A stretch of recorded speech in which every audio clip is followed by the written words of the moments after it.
Debt managers should be clear about what exactly is captured by specific cost and risk measures, so that they can choose the most appropriate measures to meet their debt management objective.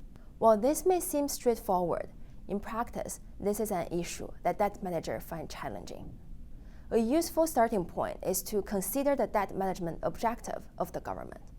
A commonly stated objective of public debt management is to ensure that the government's financing needs and its payment obligations are met at the lowest possible cost over the medium to long run, consistent with a prudent degree of risk. One reasonable approach would be to define the government's financing cost as the debt service charges or the interest it pays on its existing debt stock.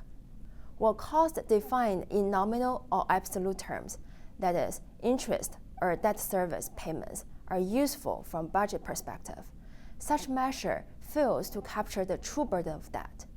The cost measured in absolute terms ignores the implication of inflation on debt, and the gains or losses on indexed or foreign currency denominated debt. They also do not reflect how the payment capacity is influenced by growth in gross domestic product, GDP, or tax revenues.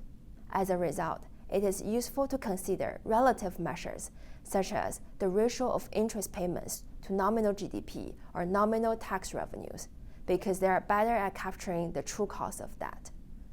What about debt management risk?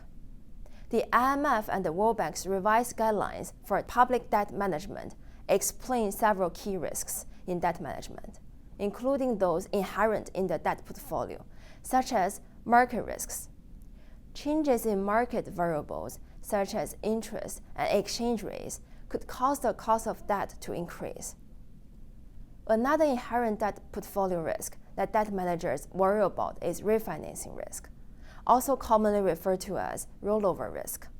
Indeed, it is vital to differentiate between risks that are exogenous to a debt portfolio, such as the primary deficit, and the endogenous ones.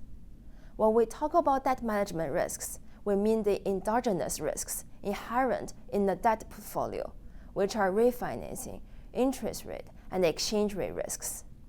Finally, in defining cost and risk, it is important that debt managers do not rely only on one or two indicators, but instead monitor a diverse set of indicators that would help prepare the debt management office to withstand domestic or external shocks.